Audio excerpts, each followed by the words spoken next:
കഴിഞ്ഞ ദിവസം ഇളനീര് കുടിച്ചപ്പോൾ നമ്മൾ അതിൻ്റെ ഫ്ലഷ് വാങ്ങിച്ച് വീട്ടിലോട്ട് കൊണ്ടുവന്നിട്ടുണ്ടായിരുന്നേ. ഒരു പുഡിംഗ് ഉണ്ടാക്കുകയാണ് കേട്ടോ ലക്ഷ്യം. വെറും 3 ഇൻഗ്രീഡിയൻറ്റ് മാത്രം ഉപയോഗിച്ചുള്ള ഒരു ഈസി പുഡിംഗാണ് ഇത്. ഇളനീരും പാലും കൂവപ്പൊടിയാണ് ചേർക്കുന്നത്. ജലാറ്റിന് പകരമാണ് കേട്ടോ നമ്മൾ ഈ കൂവപ്പൊടി ചേർക്കുന്നത്.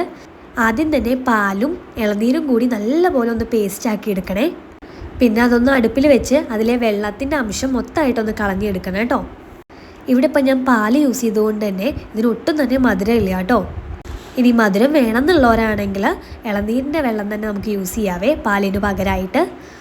അത്യാവശ്യം ഒന്ന് കുറുകി വരുന്ന ടൈമിൽ അതിലോട്ട് 1-2 സ്പൂൺ കൂവപ്പൊടി ഒന്ന് ചേർക്കുക. അതൊന്ന് വേവിച്ചെടുക്കാം. ഇത്രയേ ഉള്ളൂ പരിപാടി. എന്നിട്ട് അതിലോട്ട് വേണമെങ്കിൽ എന്ത് ചെയ്യാം, ഇളനീരൊക്കെ ഒന്ന് ചെറിയ പീസസായി കട്ട് ചെയ്തിടാം. വീഡിയോ എടുക്കുന്നതുകൊണ്ട് തന്നെ ഞാൻ അതിൻ്റെ മുകളിൽ ചെറിയൊരു ഡിസൈനൊക്കെ കൊടുക്കാൻ ശ്രമിച്ചിട്ടുണ്ടായിരുന്നേ. പിന്നെ ഓർത്തത് ഇത് നമ്മൾ കമിഴ്ത്തിയിട്ടല്ലേ എടുക്കുക.